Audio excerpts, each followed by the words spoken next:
had a massive car accident. When I went into surgery, my spirit form lifted up out of my body. I was above the surgeons. I saw them operating on my body. Then I saw the most amazing thing. I saw angels behind my doctors. They sent this light through the back of the surgeons, through their hands, and it lit up my whole body. Then, like in a split second, I was somewhere out in the universe. I went down a quick tunnel, and heaven looked a lot like Earth, but perfect. You can have anything you want in heaven. It's consciousness. You play around with it, you create it. And I felt people's prayers. Simply, I was part of God, and I was loved so deeply. God said, well, you're going to go back and you're going to be a teacher in public schools and high schools and colleges. I was like, oh no, no, that's not what I'm going to do, God.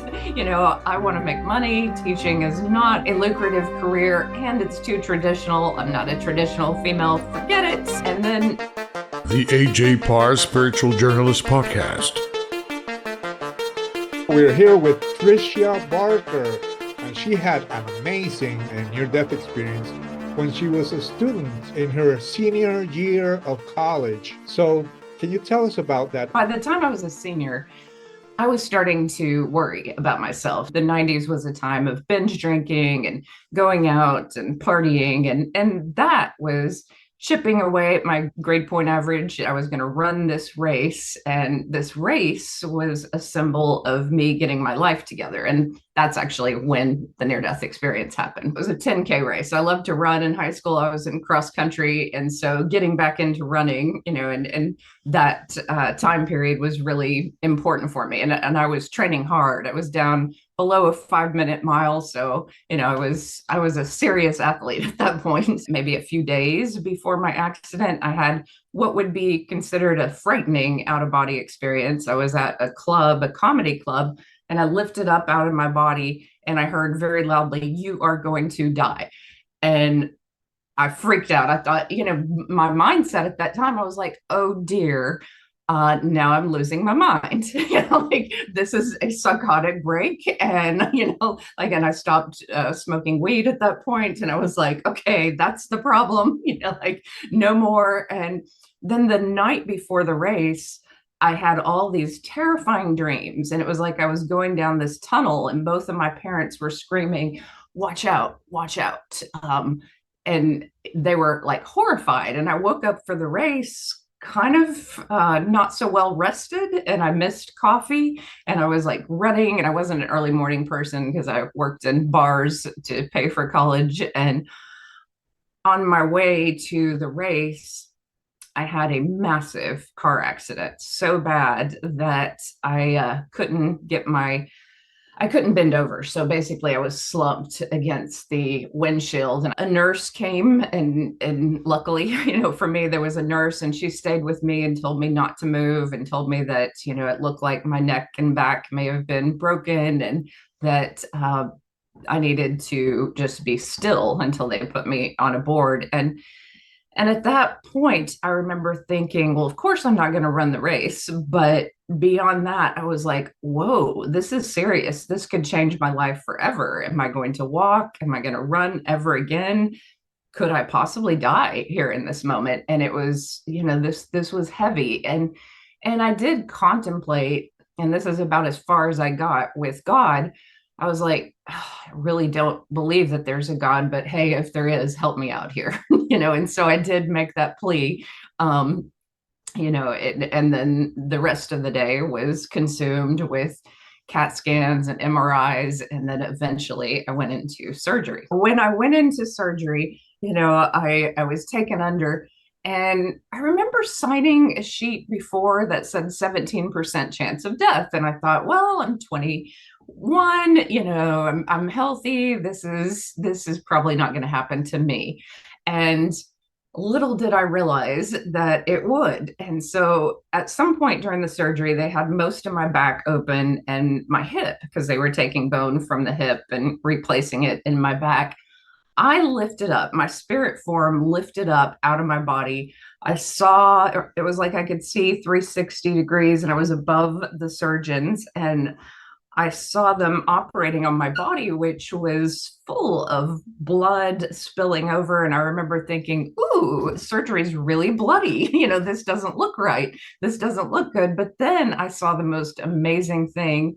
I saw angels behind my doctors, and they were about 8, 9 feet tall, light beings, is what I thought of them.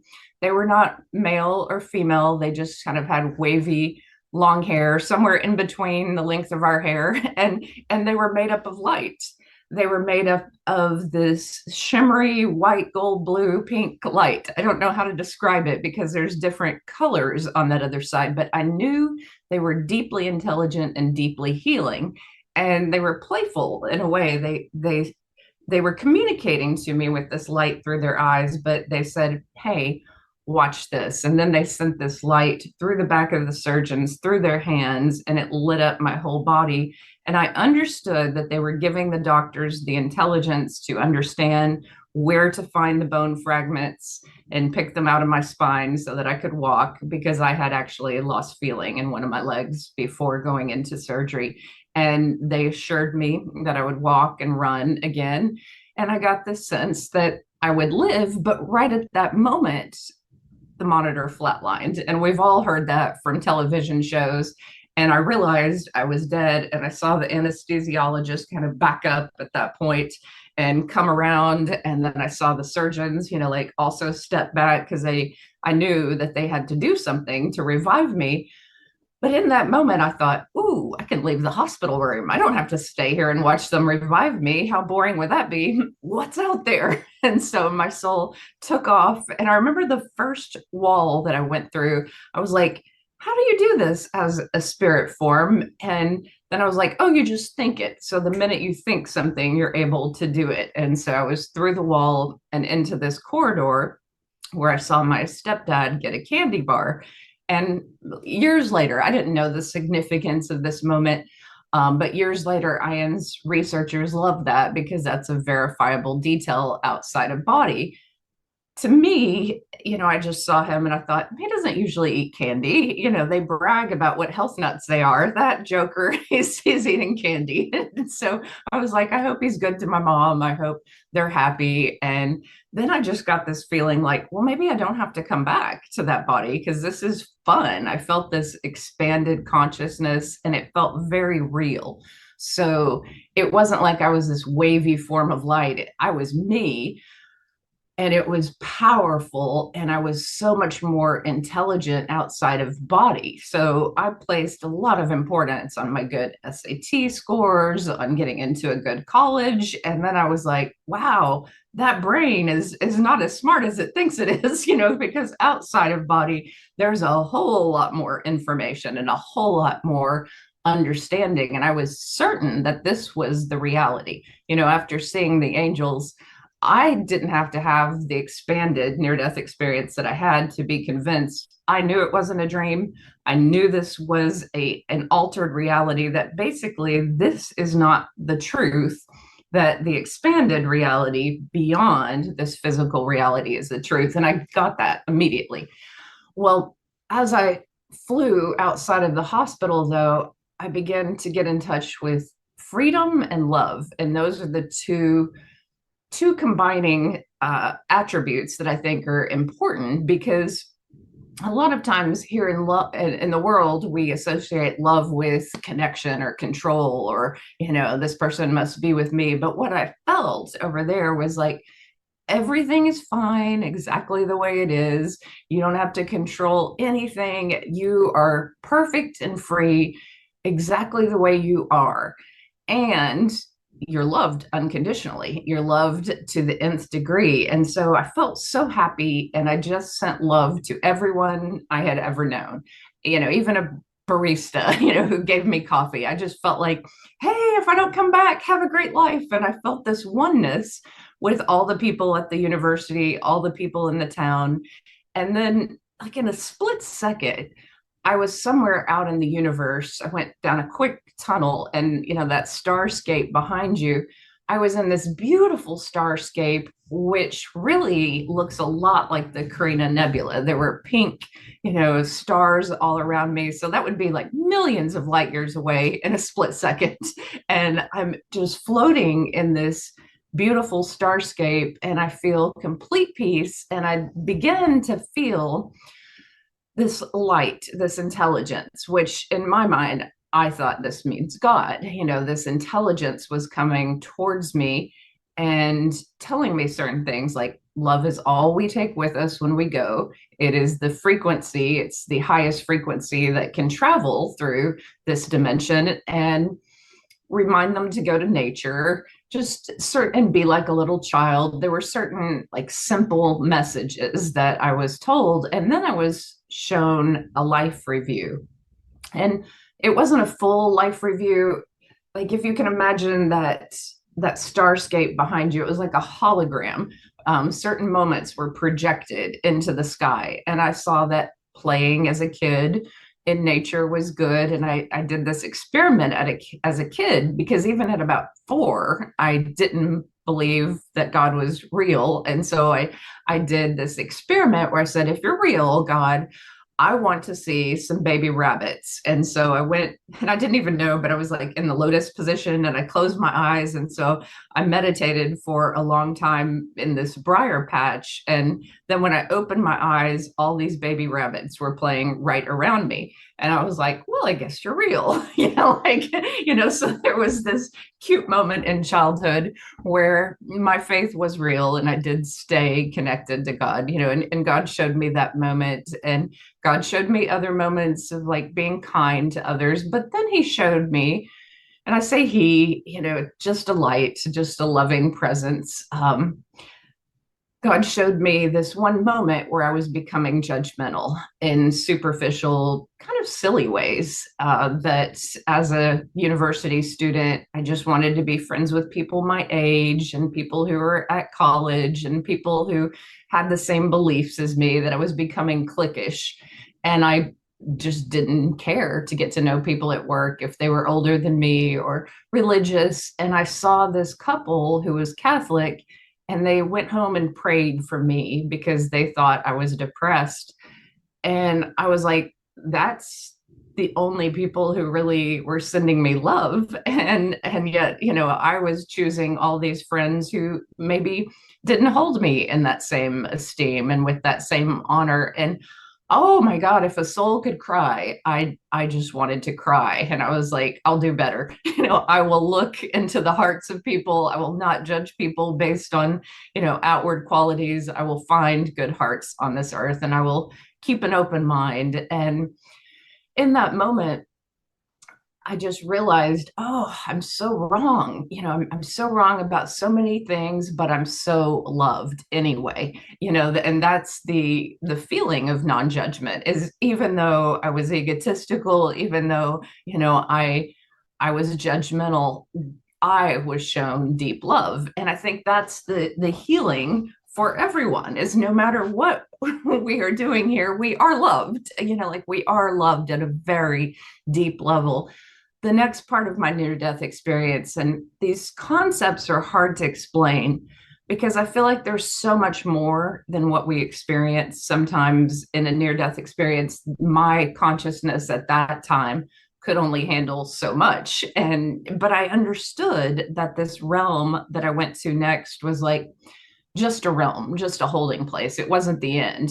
Some people think of heaven as the end, but I think there's so much more out there to discover. And, now I've become a medium and I talk to spirits who've gone much farther than I did. But in this realm, this holding place, heaven looked a lot like earth, but perfect. So the grass was very green.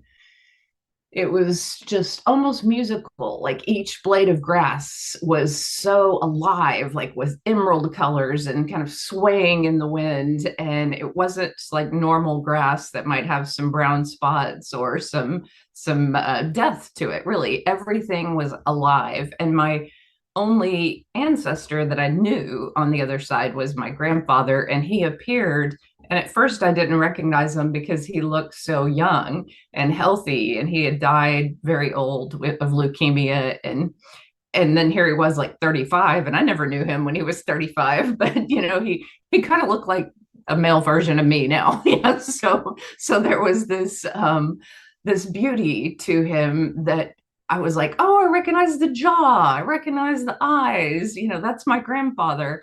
And he was a very loving grandfather. So my father's side of the family was very country and religious and but loving, just like salt of the earth kind of people. And I was their only grandchild. So he adored me and he wanted me to remember him. And I was happy to see him. And you don't have to speak over there, you just communicate with light, kind of the way the angels did. And so there was this deep knowing that we had between one another. And then he wanted me to have fun. And I thought, okay, if he can change his form, I'll shrink mine down to like a 5-year old. And so I became a child in that heavenly space. And he showed me this truck. And I know a lot of people go, well, why would there be a truck in heaven? You can have anything you want in heaven. It's consciousness. You play around with it, you create it. And it was this 1960s Chevy truck, the really, or Ford, I don't even know, but it was just the bubble type of truck that was blue. And he had given it to my father, but my father never fixed it up and it rusted in the front yard and we did nothing with it. And that always made me sad because I thought it was a beautiful antique truck. And he wanted me to know that everything that dies here, everything that rusts here is made new again in heaven. And you can, there is no death, there is just eternal life, even for things, which was kind of bizarre, that things can be in heaven. But I jumped on the back of the truck like I had when I was a kid, and my feet were swaying in the grass, and I felt so at peace and happy. And then he turned around at some point, and I understood this, and I understood that it was kind of a heavy moment. And it's almost like he knew that God was communicating with him, and that God said, well, she may not make it. And he turned around and he said, do you want to keep going on towards God? And I was like, yes. And then, my soul just flew towards the light. And this was my favorite part of the experience, because the pieces of love that I was feeling at different parts in this near-death experience was nothing in comparison to flying towards God. I felt that every part of my soul, in any wound or slight or anything that, was particularly cruel in life, was just being taken away by this love. That simply I was part of God, and I was loved so deeply. And I felt people's prayers trying to pull me back toward my body. I felt as if there was, almost like a spiritual war. I wanted to go to God. People were praying that I might stay. And I heard the actual words of their prayer.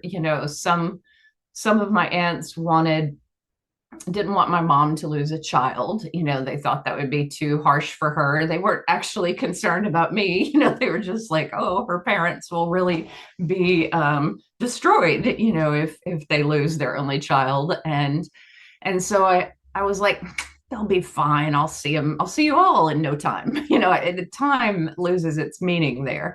And I didn't want to leave that presence of God, because nothing had felt so good.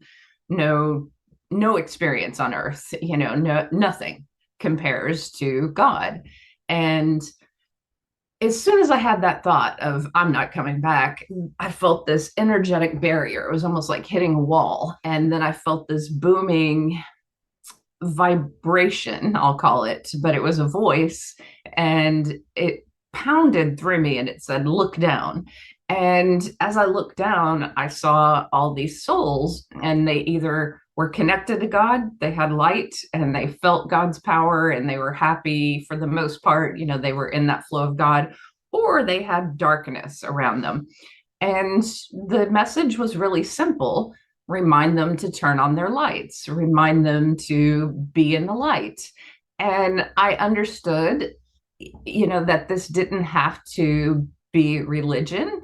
This could be, even someone could be agnostic or atheist and be passionate about their purpose. They could, be optimistic and driven.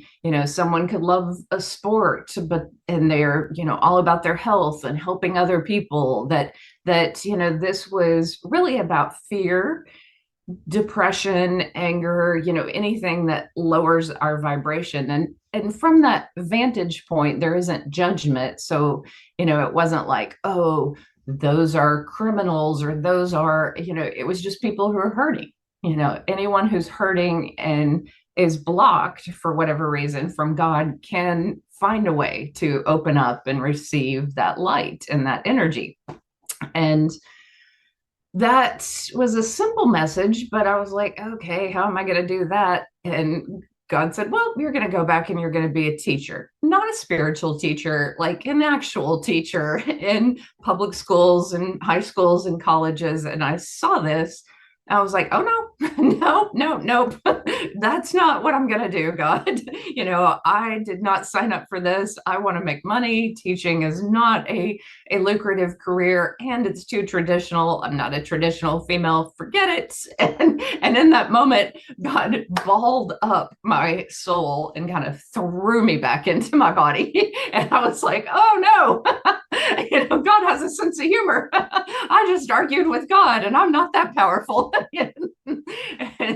and so it was really, my consciousness was so expanded, it was hard to be back in my body. So, as I was coming out of surgery, I immediately remembered the near-death experience. I knew exactly where I was, and I found it hard to identify with just me. I felt like I was in the room and I was a part of everyone. And, it was a weird experience. I broke 3 vertebrae, and it was all mid back. I just had whiplash in the neck, and I broke my ankle and 3 vertebrae. So they took hip from my bone. And back then in 94, they put big rods up above that hooked onto the vertebrae below. And then they rebuilt the back and they put rods along the spine, and then it hooked on below. So most of my mid back is fused.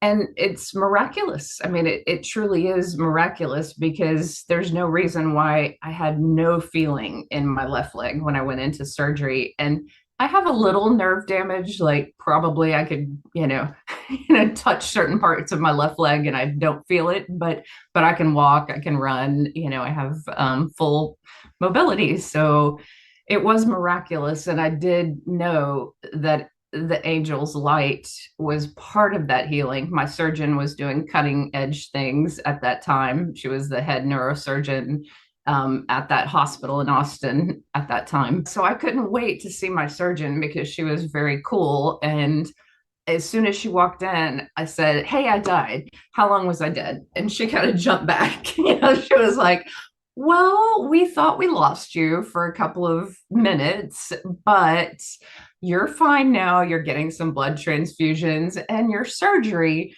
was successful. You're going to walk. And I kept one, and I said, how did you revive me? What? And she was like, she just was like, no, I'm not talking about it.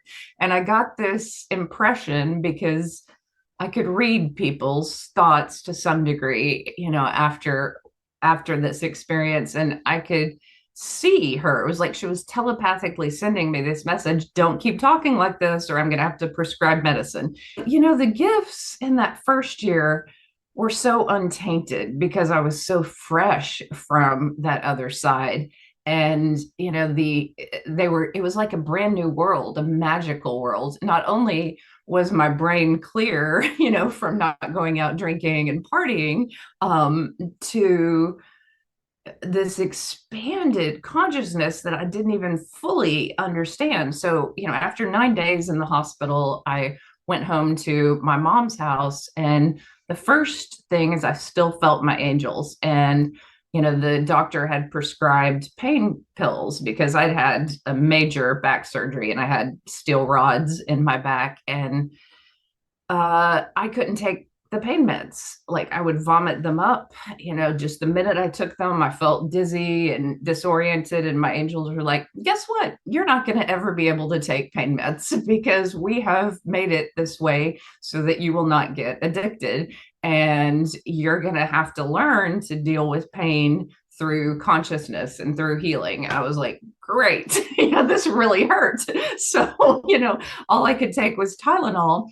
And the pain was like a sword going through my back. That's the way it felt. And every step felt like swords coming back up through my body.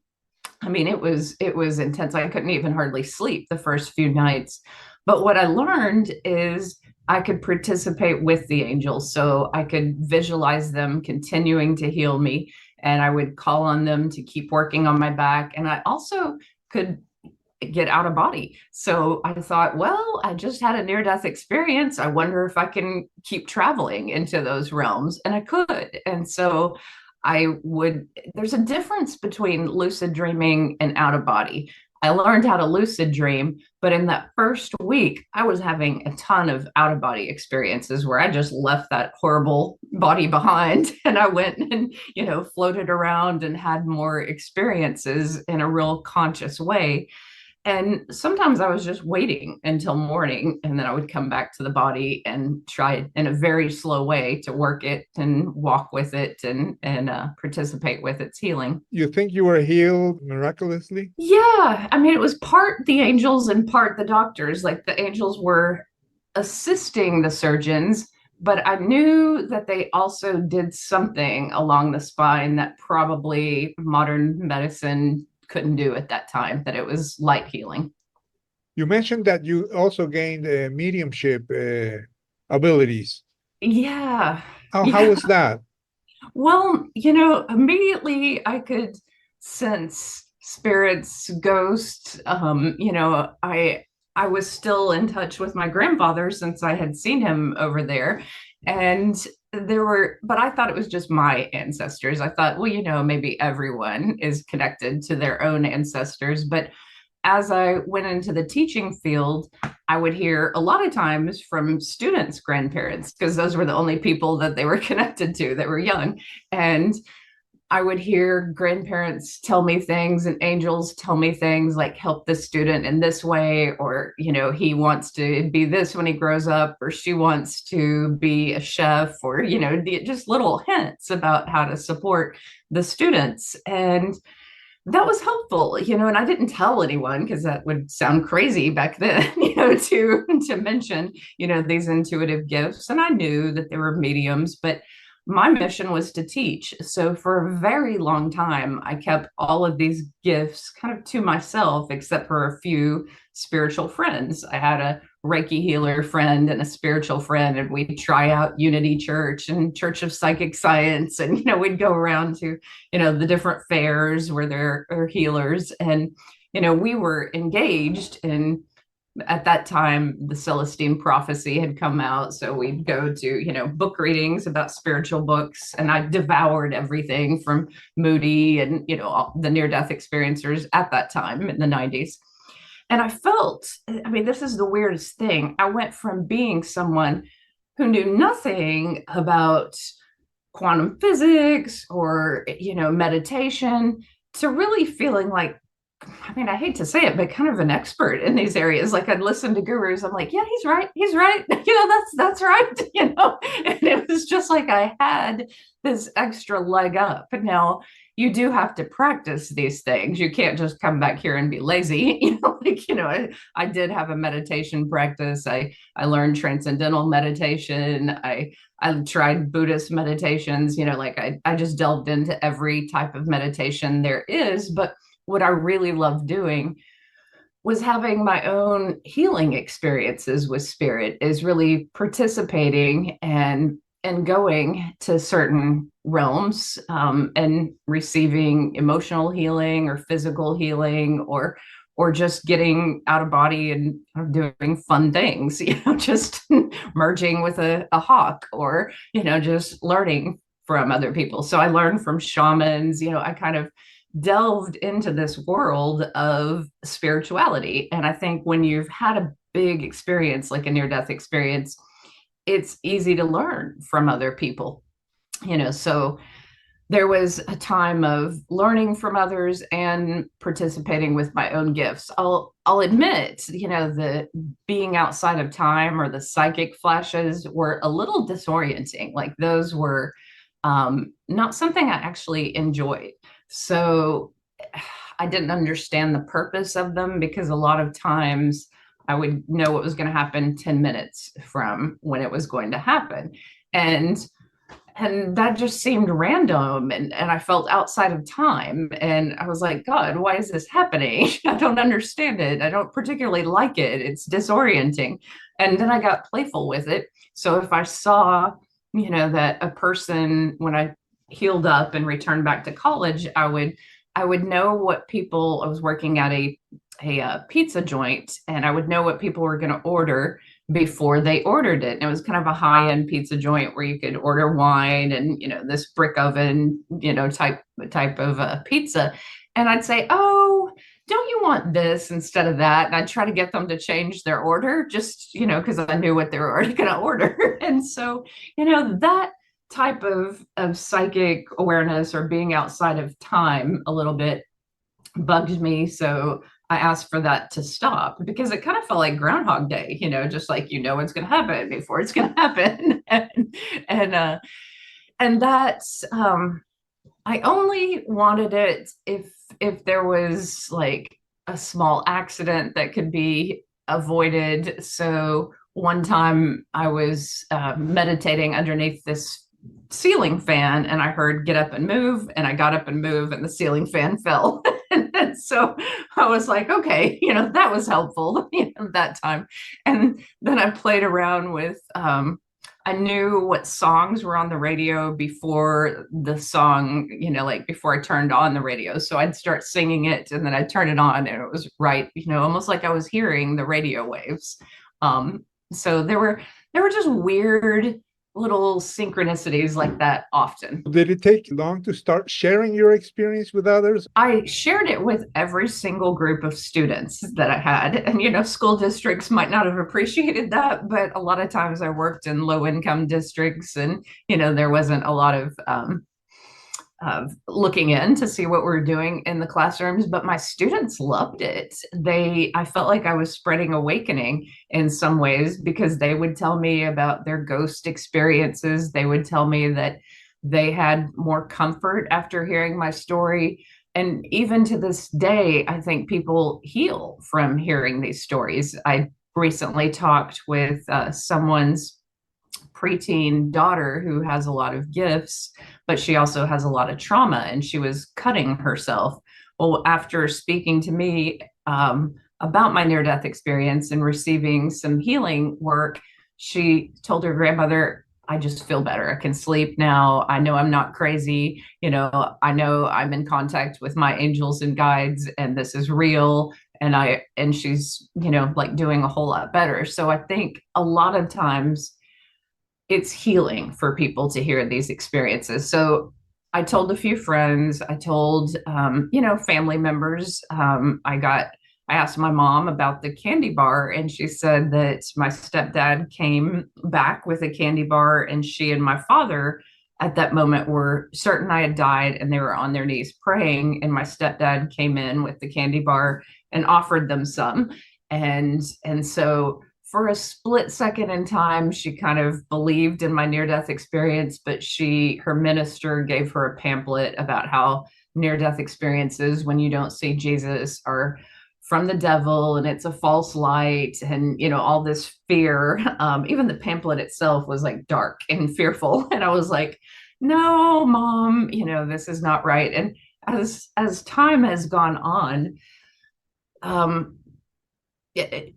my last conversation with my mom, she just flat out told me I'm going to hell. Like, that's her belief, like, she, in a mean way, not in a loving way. And I was like, Mom, I know I'm not. And even if I thought someone was, I wouldn't say that to someone. And I don't think that's very kind.